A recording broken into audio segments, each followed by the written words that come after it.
welcome to Research Talk. I hope you all are enjoying our journey on qualitative research.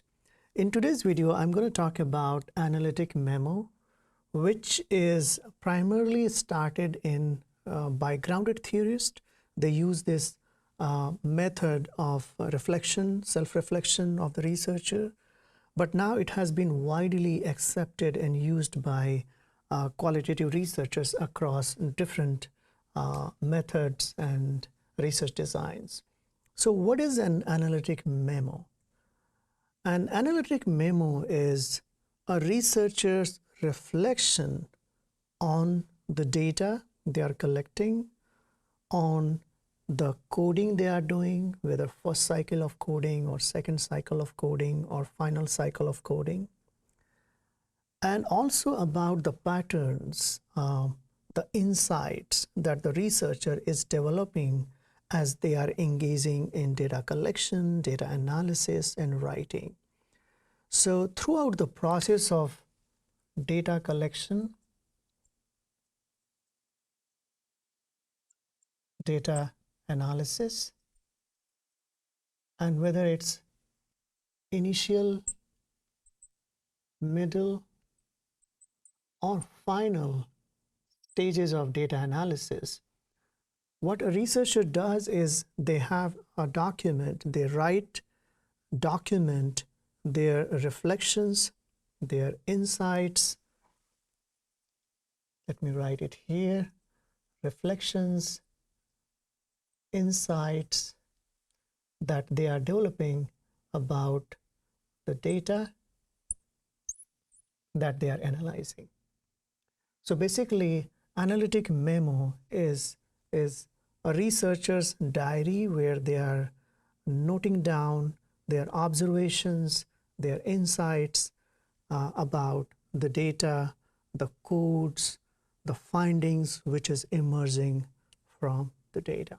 Now, an analytic memo is mostly written in at different phases of the research process. So as you start collecting data, you start doing your interviews, you are transcribing the interviews. So that's one phase where you can have your analytic memo. And then when you start coding the data, initial coding, first cycle of coding, then you can have your analytic memo. When you are developing your themes and processes or categories, that's another time when you can write your memos.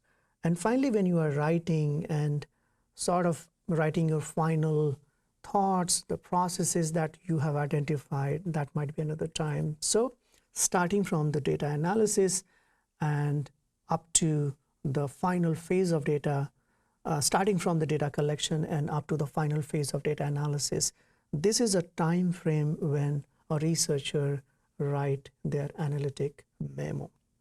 Now, how do you write your analytic memo?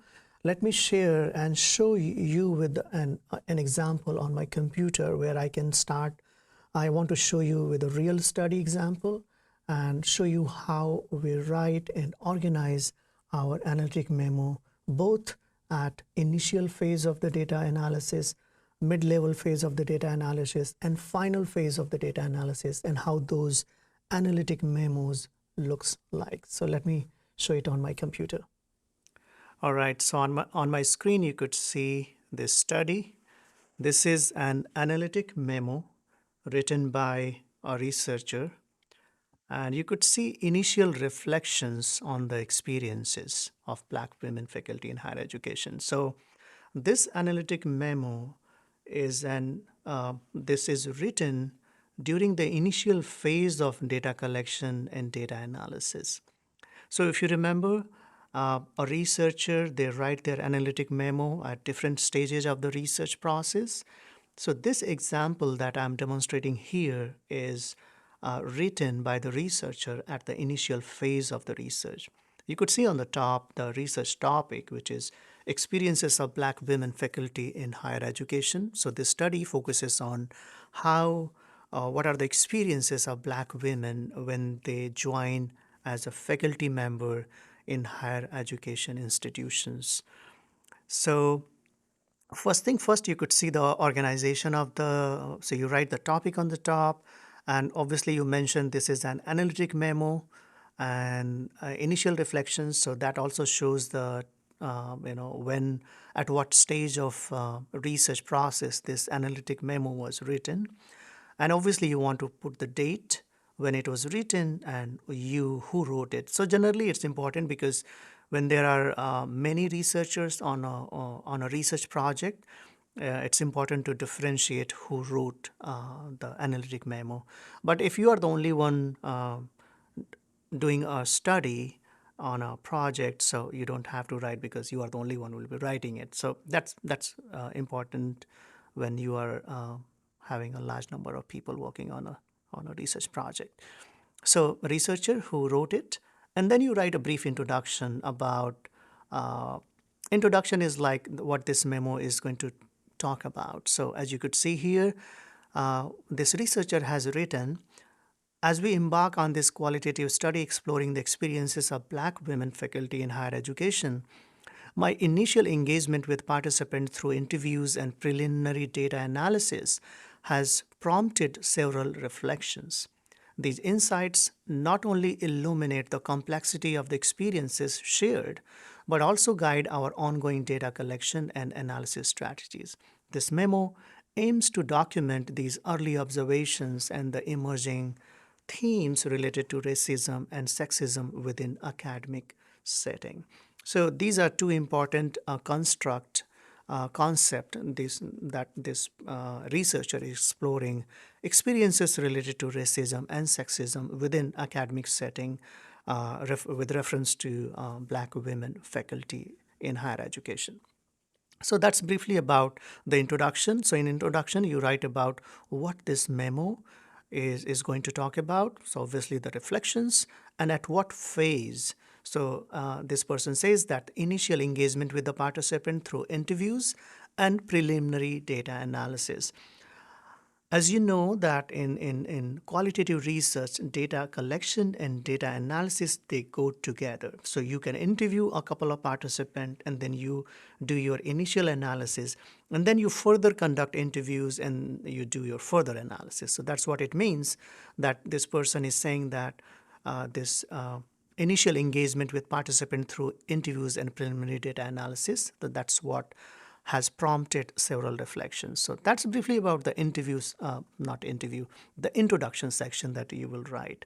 Now, the next section you could see is observations and reflections. So this is where the interviewer or the researcher is writing their reflections, their experiences during the initial engagement with the participant as well as data analysis. So what he writes, the first experience he talks about is intersectionality at the forefront. And let's read it. He says, the concept of intersectionality has emerged as a cornerstone in understanding the experiences shared by participants thus far. Black women faculty do not experience sexism and racism as separate or additive phenomena, but rather as intersecting forces that compound their experiences of marginalization in unique ways. This complexity underscores the need for our analysis to deeper engage with the intersectional frameworks, ensuring we do not inadvertently overlook the nuanced ways in which these power dynamics manifest. What an interesting idea here. So, this person, during his initial interviews and analysis, that's what struck him. So, he's talking about that for women faculty members, Black women faculty members, these the factors such as sexism or their gender, they all intersectors. They all intersect and create this experience of marginalization in many unique ways. So intersectionality is a very important theme that he experienced during his initial data collection and data analysis, and he talked about here. Now he talks about another experience, reflection, which is the emotional labor of Black women faculty. And he says, a recurring theme in the narrative is the significant emotional labor required to navigate academic spaces. This labor includes managing microaggressions, fulfilling diversity roles that are often unrecognized and uncompensated, and the pressure to perform to higher standards than their peers. The emotional toll of these experiences suggests a need to further explore the coping mechanism and system supports that Black women faculty employ to sustain their well being and career progression. So, another reflection about the expectations that they have to deal with, microaggressions, and those experiences. So, this is the researcher's second reflection that he shared. Another reflection, he talks about resistance and agency. Despite the challenges highlighted, initial discussions also reveal a strong sense of agency among Black women faculty. Many participants spoke of strategies for resistance, resilience, and empowerment within their professional environments. These strategies range from creating supportive networks with other faculty of color to engaging in scholarship that challenges institutional racism and sexism. Understanding these acts of resistance and agency is critical for highlighting the strength and perseverance of Black women in academia beyond their experiences of oppression. So that's another important observation that this researcher has made about how what are some coping mechanisms that Black women faculty are employing to address the challenges that they experience. So these are the three observations he talked about: intersectionality at the forefront, the emotional labor of Black women faculty, and resistance and agency. Now, further, he also shares some observations not related to the participant or the data, but related to some methodological considerations. So he's reflecting on his own role in this research process as a researcher. So that's a methodological reflection he's talking about. So the first thing is about his own role as a researcher, and he says, reflecting on the initial data collection phase, my positionality as a researcher, my own identities and experiences plays a significant role in how I engage with participants and interpret their stories. Recognizing and reflecting on my biases and assumptions is crucial for maintaining the integrity of the research process. This ongoing reflexivity will help in mitigating the imposition of my own interpretations on the participants' narrative. So, again, it is researcher's reflection, and he's doing that uh, to check in his own biases when he is engaging with participants and the data. Further, he shares some reflection on the trust, importance of building trust. So he says the sensitivity of these topics discussed requires building a deep sense of trust with participant, which makes sense because when these are very sensitive topics, racism, sexism, being a person of color, being a minority, these are very sensitive topics, and people don't talk about these topics very easily with anyone unless they trust the person they are talking to. And that's an important observation this researcher is sharing here. So, the sensitivity of the topic discussed requires building a deep sense of trust with participants, ensuring confidentiality, approaching interviews with empathy, and being transparent about the study's goals and my own motivations are vital components of this process. The initial interaction suggests that creating a space where participants feel safe and valued in sharing their experiences is critical for the depth and authenticity of the data collected. What an important thing. So, here is a reflection about he understand because now he has started interacting with the research participants and he understand that because of the sensitivity of the topic, it's very important that I create a safe space and I make my participant feel valued in sharing their experience. And these two things are very critical in collecting a rich and holistic data about these experiences. Now, so that's he says 2 points: role of the researcher, building trust, and that's about methodological consideration related reflections. And now he talks about some next steps. So based on the interviews he has done, initial interviews, and based on the initial data that he has collected, now he is reflecting on what I'm going to do with what I'm learning in this process of doing research. So, next steps, that's another section here. And he talks about deepening intersectional analysis. So, enhance the analytical framework to ensure a nuanced understanding of intersectionality in the experiences of Black women faculty. So, you remember in the first reflection was about how these various identities are intersecting with each other in creating the experiences. So that's what he is talking about, that I need to be more careful and enhance the analytical framework to ensure that I get a nuanced understanding, a deep understanding of the intersectionality of the experiences of Black women faculty. Further, he talks about expanding narratives of resistance.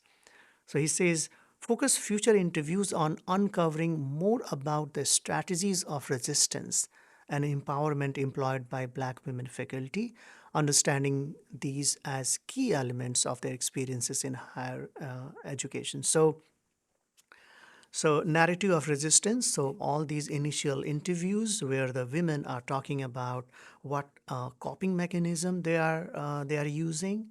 So that's another focus that he says in future interviews that I'm going to do.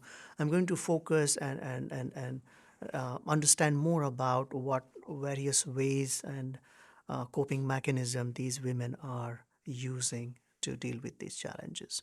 Further, he talks about exploring institutional context. So, based on the initial interviews and initial data analysis, he's saying consider how different institutional context, public institutions versus private institutions, predominantly white institutions versus historically black colleges and universities, how these contextual institutional factors shape the experiences of sexism and racism among black women faculty. So that's a really interesting observation that he is making here, that I need to so what he could do is in his future interviews for this study, he can think about recruiting some black women faculty from public institutions, private institutions, predominantly white institutions, historically black colleges, so that there is more diversity in terms of the type of institutions and context of the institutions to get a deeper understanding of the phenomenon that he is exploring. And finally, he talks about reflexivity and positionality. So he says, continuously reflect on my positionality and its impact on the research process, ensuring that the study remains respectful and authentic to the experiences of Black women faculty. So he's emphasizing the importance of reflecting on his own positionality and his own experience being a researcher in this process. And finally, the conclusion piece. So he's sort of concluding this analytic memo that he has written. So that's what an analytic memo looks like in terms of organization, in terms of how you write it.